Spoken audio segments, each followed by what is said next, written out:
Daniel Hayes sat in the large meeting room and tried to stay calm.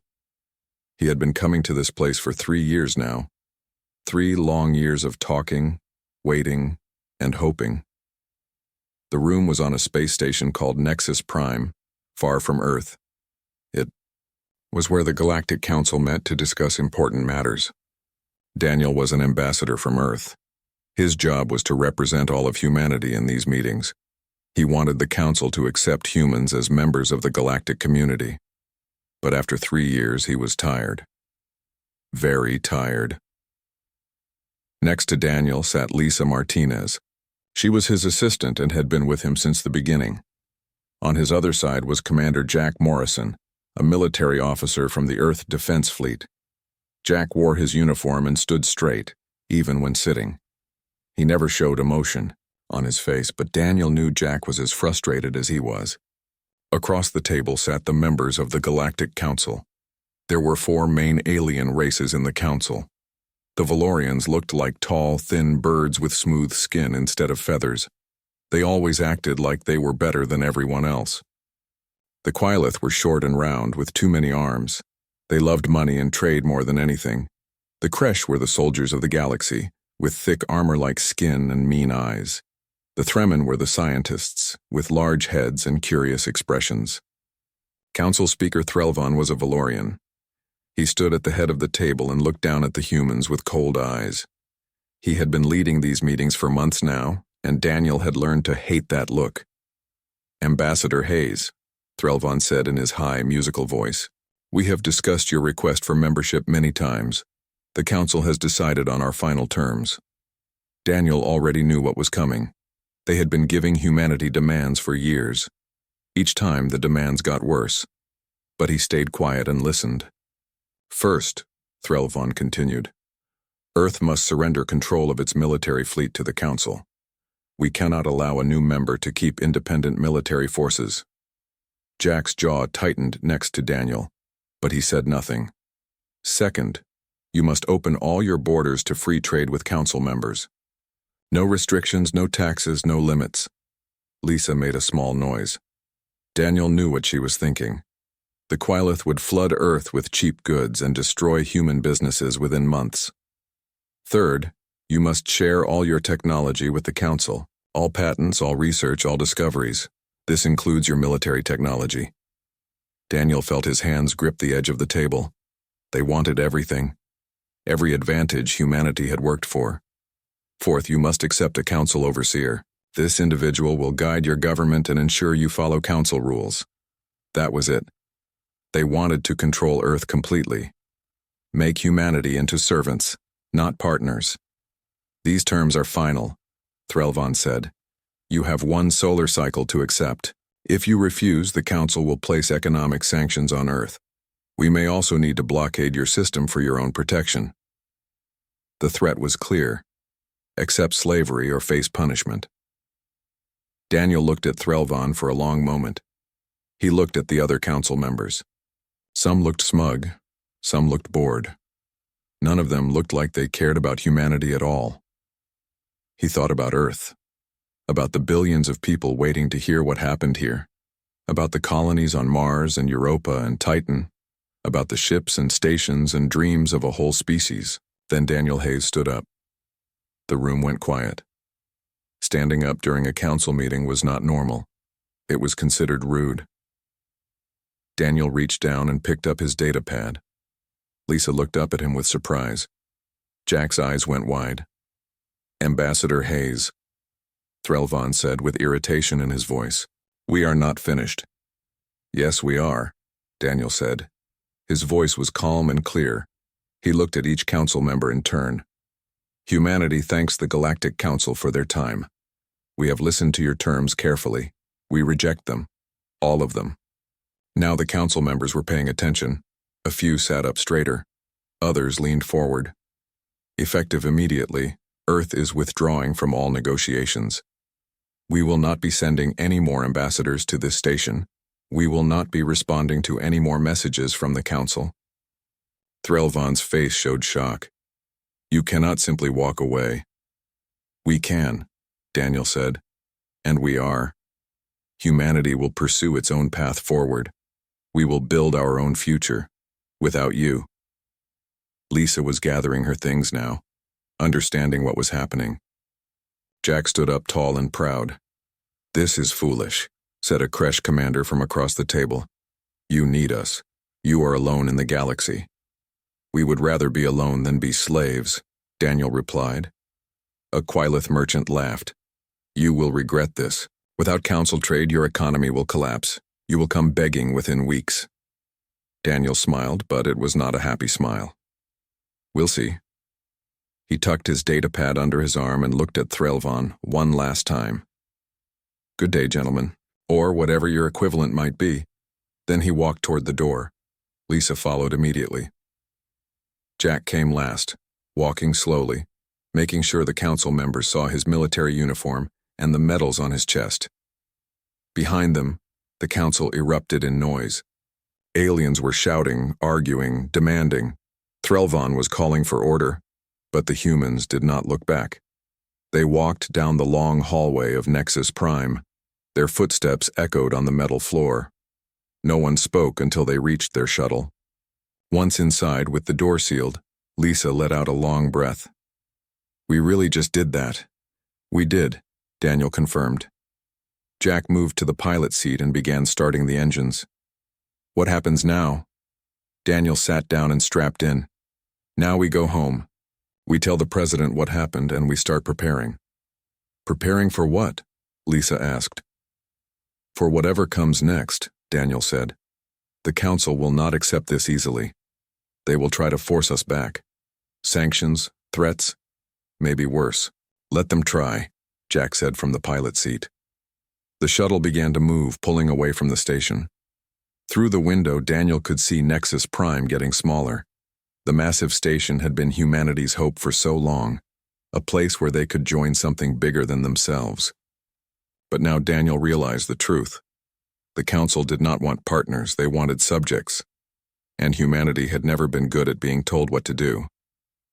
"Take us home, Jack," Daniel said quietly. The shuttle turned and jumped into faster-than-light travel. Behind them, the council was probably still arguing, still shouting. They probably thought humans would return soon, desperate and ready to accept any terms. They had no idea what they had just started. Daniel closed his eyes and thought about history. About all the times in Earth's past when people had been given a choice between freedom and security, between standing alone and kneeling together. History showed that humans always chose the hard path, always chose to stand. Even when it cost everything, the council had made their offer. Humanity had given their answer. Now both sides would have to live with the consequences. The shuttle raced through space, carrying the three humans home. Behind them, a door had closed. But ahead, somewhere in the darkness, another door was opening. The question was, what would come through it? 6 months had passed since the humans walked out of Nexus Prime. 6 months of silence. The Galactic Council had sent hundreds of messages to Earth. At first, the messages were angry. They demanded that Ambassador Hayes return immediately. They said humanity was being childish and foolish. They threatened sanctions and military action. Then the messages changed. They became softer, more reasonable. The Council offered to negotiate new terms. They said perhaps they had been too harsh. Maybe they could find a compromise, but every message went unanswered. The communications reached Earth, but no one replied. It was as if humanity had simply vanished. On Nexus Prime, Council Speaker Threlvan paced in his office. He could not understand what was happening. No species had ever ignored the Council like this. It was unprecedented. They will respond soon, Threlvan told himself. They must. They have nowhere else to go. But deep down he was starting to worry. Across the galaxy, other people were noticing the silence too.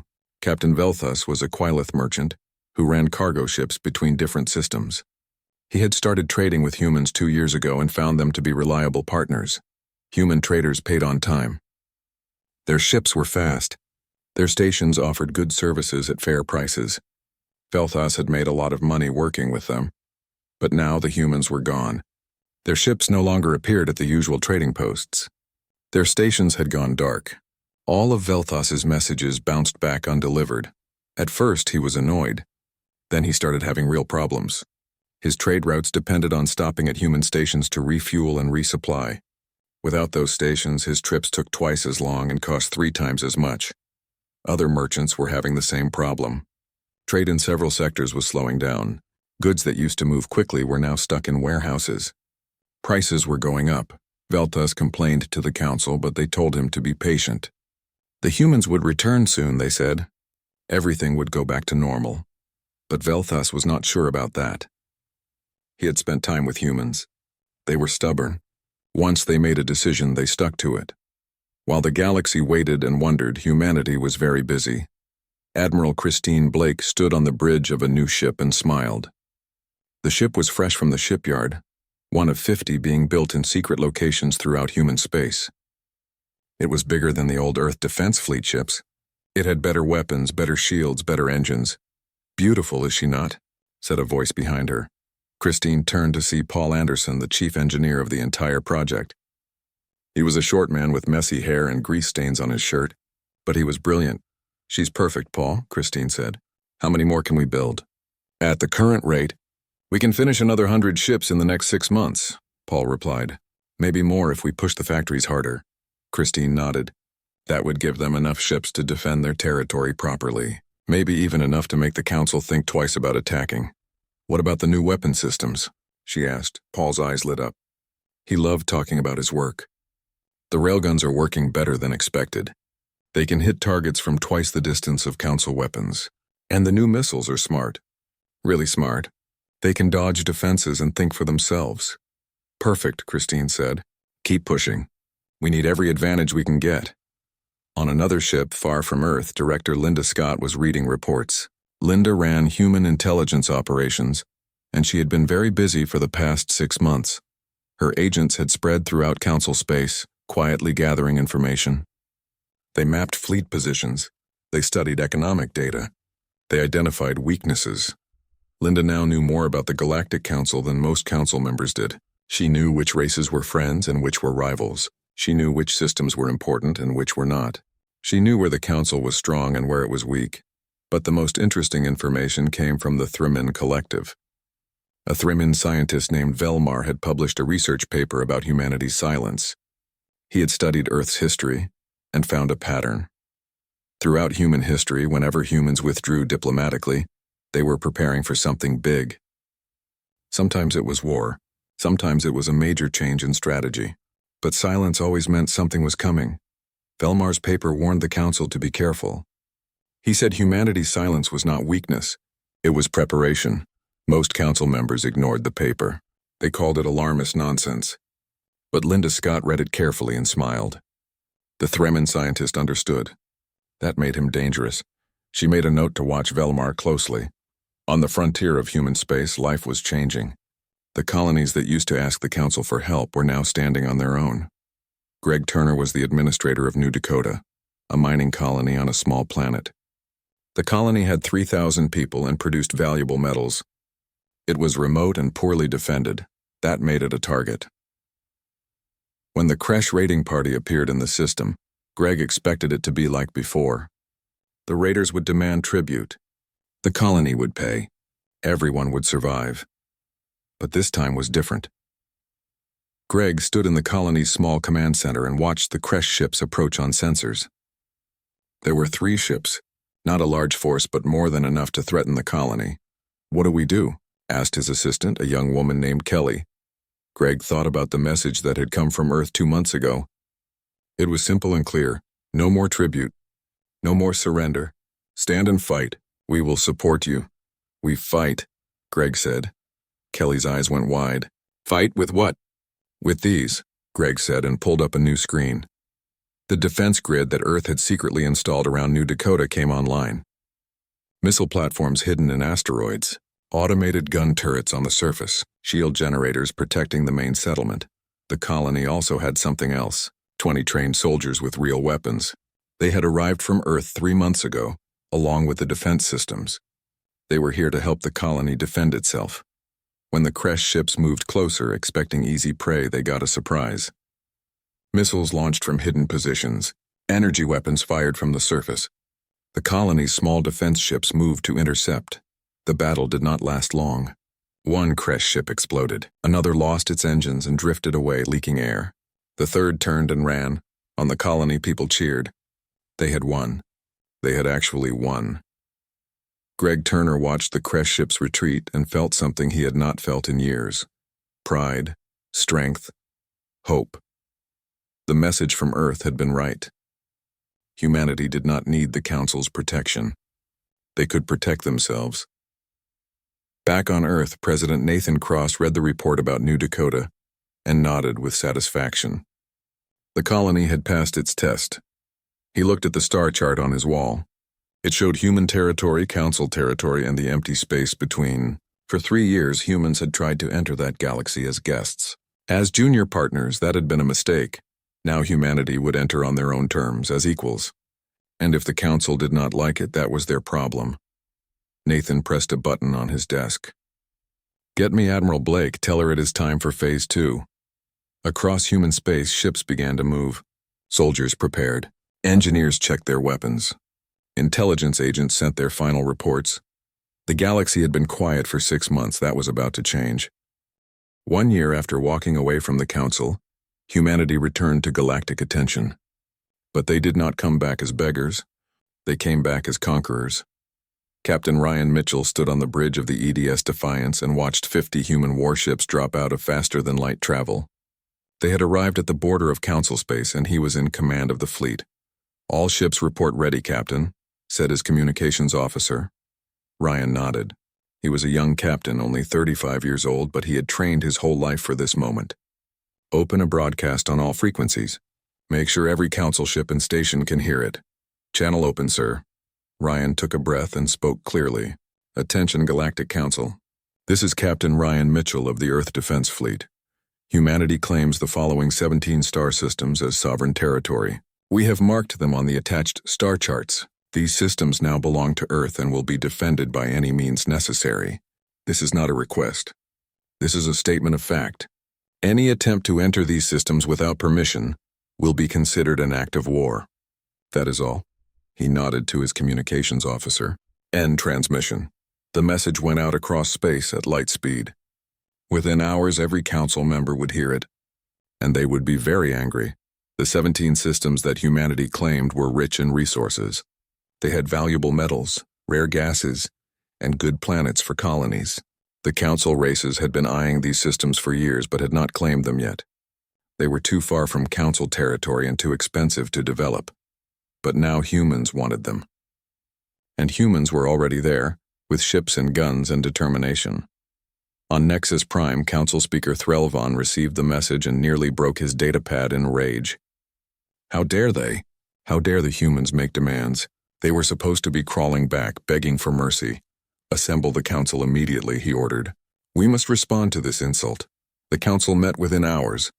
Representatives from all the major races gathered in the meeting hall. They were all talking at once, voices raised in anger and confusion. Threlvon called for order. "The humans have made an illegal claim to 17 systems. This cannot stand. We must force them to withdraw." "How?" asked a Quilith merchant. "They have refused all communication for a year. They ignore our messages. Then we send a military fleet," said a Kresh commander named Vrath. "We teach them that the Council's word is law." "Yes," Threlvon agreed, "but we must be careful. We do not want to start a war we cannot win." A Thraman scientist spoke up. "Do we even know how strong they are now? They have been silent for a year. They could have built many new ships." "They are primitives," Vrath said with contempt. "How strong could they be?" But Threlvon was not so sure. He remembered Ambassador Hayes walking out of the meeting, the calm certainty in his voice. That had not been the look of a weak man. "Send a battle fleet," Threlvon finally decided. 200 ships. Enough to show our strength, but not our entire force. Tell them to force the humans to leave the systems. If the humans resist, destroy their ships." The Kresh Empire was eager to prove its strength. War leader Krathzon was chosen to lead the fleet. He was a famous warrior who had won many battles. He looked at the mission as easy work. Humans. He laughed when he read the orders. They have soft skin and weak bones. This will be over in an hour. He took his fleet of 200 ships and jumped to the New Haven system, one of the 17 that humans had claimed. When he arrived, he found human ships waiting. Only 50 ships. Krathson laughed again. This would be even easier than he thought. Human ships, he broadcast. You are in violation of council law. Leave immediately or be destroyed. On the Defiance, Ryan Mitchell received the message. He looked at his crew. They looked back at him with steady eyes. They were ready. All ships, Ryan said calmly. Execute Battle Plan Alpha. Show them what we have learned. The battle began. The Kresh expected a simple fight. Their ships were larger. They had more weapons. They had centuries of combat experience. Victory seemed certain. But nothing went as expected. The human ships moved in patterns the Kresh computers could not predict. They worked together like parts of a single organism. When one ship was threatened, 3 others moved to protect it. When an opening appeared, human ships struck immediately. The weapons were different too. Human railguns fired metal slugs at incredible speeds from distances the Kresh thought were impossible. By the time Kresh ships detected incoming fire, the rounds were already hitting. Human missiles were not normal missiles. They were smart. Really smart. They dodged defense fire. They changed direction at the last second. They worked together to overwhelm shields. Each missile seemed to think and learn. The Kresh ships tried to close the distance to use their larger numbers at close range. But the humans used electronic warfare that blinded Kresh sensors. Suddenly, Kresh ships could not find targets. Their weapons fired at empty space while human ships hit them from the dark. Commander Vrath watched in horror as his ship started dying. One exploded when a railgun round punched through its reactor. Another spun out of control when missiles destroyed its engines. A third simply went dark when human hackers seized control of its computer systems. Fall back, Vrath ordered. Reform the battle line, but there was no time. The humans pressed their attack.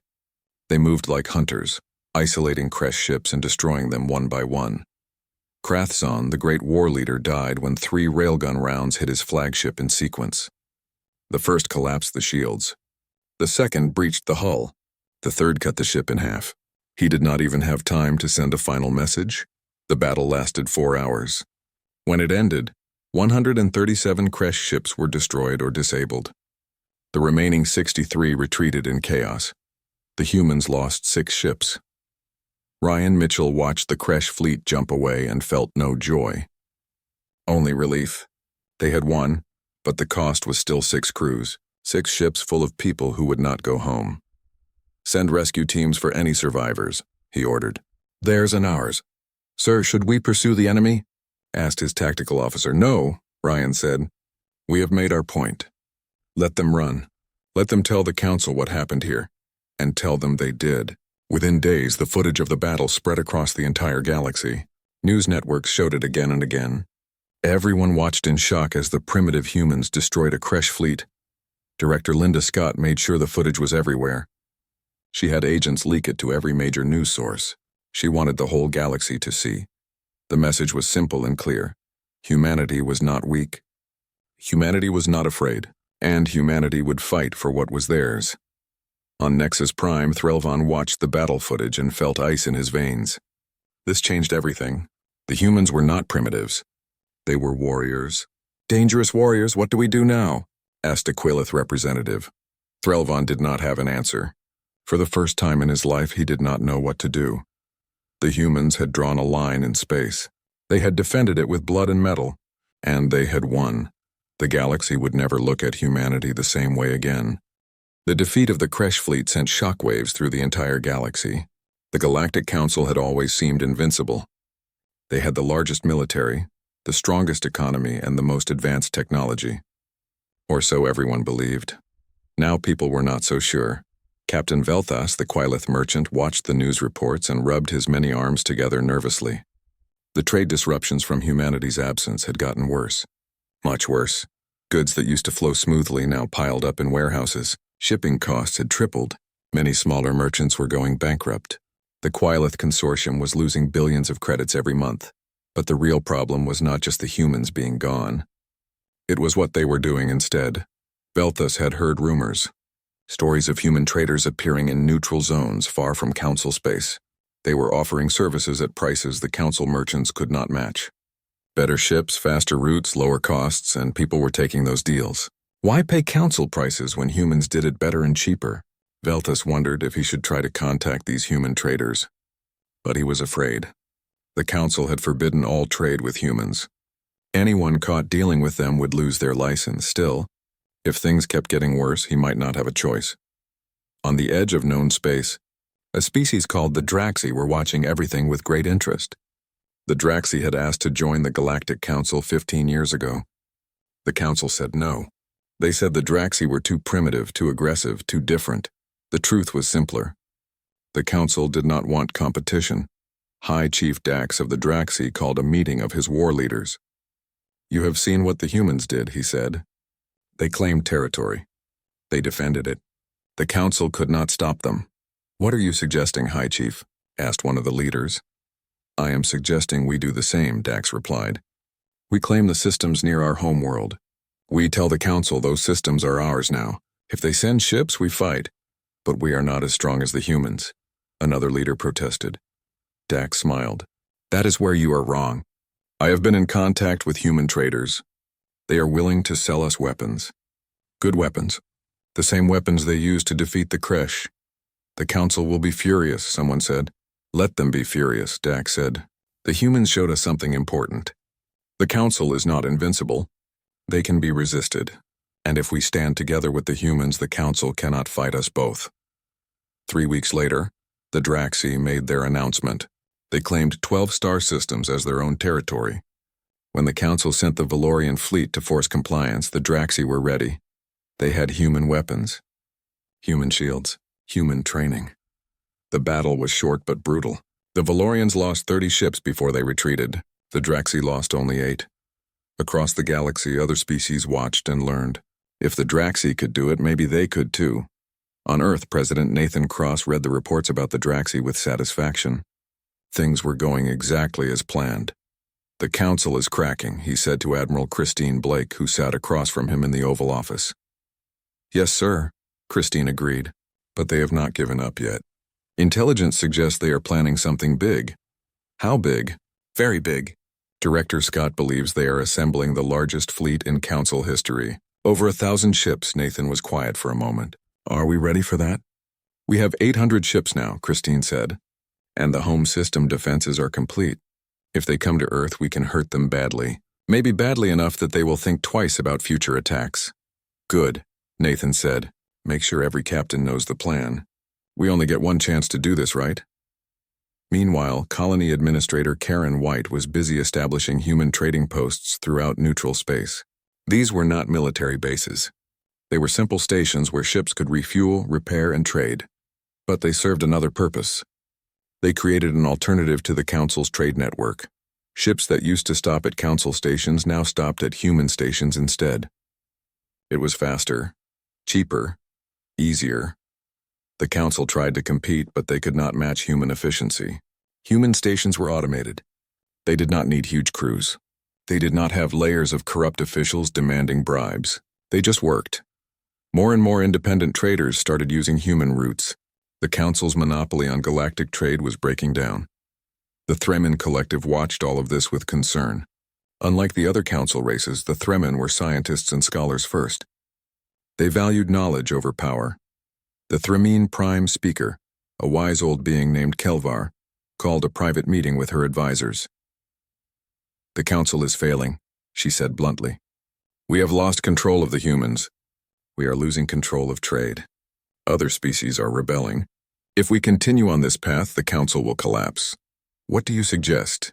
asked an advisor. "I suggest we make contact with the humans privately, without the Council knowing. We should try to establish diplomatic relations." "The Council forbids this," another advisor protested. "The Council forbids many things that are necessary," Kelvar replied. "We must think of our own people first. If the Council falls, the Thremin must be prepared to survive." She sent a secret message to Earth. It was received by scientist Ambassador Peter Chen, a human diplomat who specialized in dealing with alien scientists. Peter met with the Thremin representatives on a neutral station. The meeting was brief and professional. "My people wish to trade with yours," the Thremin ambassador said. "We have technology. You have resources. We can help each other." Peter was cold but not hostile. "We will consider trade agreements. But understand this. Humanity will never again recognize the Council's authority over us. We will deal with individual races as equals or not at all. We understand, the Thramin said. That is acceptable to us. It was a small crack in the Council's unity, but it was a crack, and cracks grow. On Nexus Prime, Council Speaker Threlvon refused to accept reality. He could not believe the Council's power was fading. He would not believe it. We will show them our strength, he told the assembled Council. We will assemble every ship we have. We will go to Earth itself.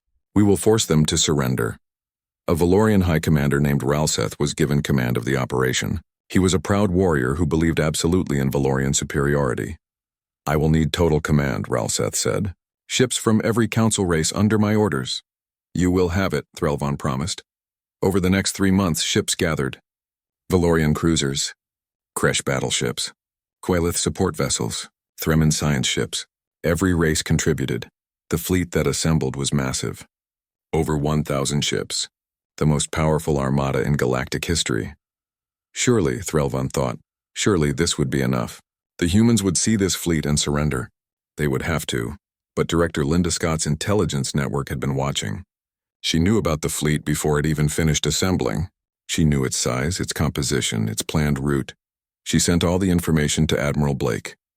Christine read the report and smiled. They are coming right where we want them. Can we stop them? Asked President Cross. Stop them? Christine said. Sir, we are going to destroy them, or at least hurt them so badly they will never try this again. She began giving orders. Ships moved into position. Defense systems came online. Soldiers prepared. Earth was ready. The trap was set. Now all they had to do was wait for the Council to walk into it. The Council Armada arrived at the edge of Earth's solar system like a storm. 1,043 ships, the largest fleet ever assembled in galactic history. They came out of faster-than-light travel in perfect formation, filling the dark of space with their hulls and weapons. On the flagship, High Commander Ralseth looked at the sensor displays with satisfaction. No human fleet had come to meet them. The path to Earth was clear. They know they cannot win, Ralseth said to his officers. They will surrender without a fight. He opened a communication channel to Earth. Humans, this is High Commander Ralseth of the Galactic Council Fleet. You see our strength. We have come to your homeworld with overwhelming force. You have one option. Surrender immediately and accept the Council's original terms, plus additional penalties for your rebellion. You have 1 hour to respond. On Earth, President Nathan Cross sat in a command center deep underground. Around him were screens showing the positions of every Council ship. Admiral Christine Blake stood beside him, along with Director Linda Scott and other military leaders. Arrogant to the end, Nathan said quietly. He looked at Christine. Are we ready? Yes, sir, Christine replied. All ships in position. All defense platforms online. We are ready. Nathan nodded and opened his own communication channel. His voice was broadcast across all frequencies so every ship in the system could hear. High Commander Ralseth, this is President Nathan Cross of Earth. You came to our home with threats and demands. You wanted us desperate and dependent. Instead, we built something better without you. Now you are here with your fleet, thinking you can take by force what we would not give freely. Let me be very clear. You will not. This is your only warning. Leave now while you still can. Ralseth laughed when he heard the message. The human leader is delusional. All ships prepare to advance. We will show them what real power looks like. The fleet began moving forward, deeper into the solar system. That was when the trap closed. Human ships appeared from everywhere. They had been hiding behind asteroids, moons, and planets. They had been sitting dark and silent, invisible to Council sensors. Now they lit up their engines and weapons all at once, not 50 ships this time. Not 200. 812 advanced warships surrounded the Council fleet. But the ships were not the real surprise. The entire solar system had been turned into a weapon. Automated defense platforms hidden throughout the asteroid belt opened fire with railguns. Satellites began jamming Council communications. Missile batteries on Mars, Europa, and Titan launched thousands of smart missiles. The moon itself bristled with weapons. Earth's orbital stations deployed shields and gun turrets. The space around Earth was suddenly filled with fire and metal. On the flagship, alarms screamed. Officers shouted reports. Ralseth stared at the displays in shock. How? He whispered. How did they build all this? Sir, We are taking fire from multiple directions, an officer reported. Shields are holding, but we cannot advance. We are surrounded. Then we fight our way through, Ralseth ordered. All ships open fire. Destroy everything. The Council fleet tried to attack, but they were trapped. They had entered a system designed to kill invaders. Every approach was covered. Every route was blocked. Human ships moved in coordinated patterns, never staying in one place long enough to be targeted. They struck from the dark and disappeared before Council weapons could lock on. The defense platforms fired constantly. Railgun rounds moving at incredible speeds punched through shields and hulls. Council ships that had seemed invincible began to die. We have to retreat, an officer told Ralseth. We cannot win here. No, Ralseth said stubbornly. We have 1,000 ships. We must break through. But breaking through was impossible. The humans had prepared for this exact scenario. They knew the Council would come. They knew the Council would bring everything they had. So the humans made sure the cost would be unbearable. After 2 hours of fighting, the Council fleet had lost 70 ships. The humans had lost 12. The mathematics were brutal and clear. If the fight continued, the Council would lose hundreds more. On Earth, President Cross watched the battle unfold. He felt no joy in the violence, but he felt satisfaction that his plan was working. They are not retreating, Admiral Blake observed. Their pride will not let them, Nathan said. So we give them a way out.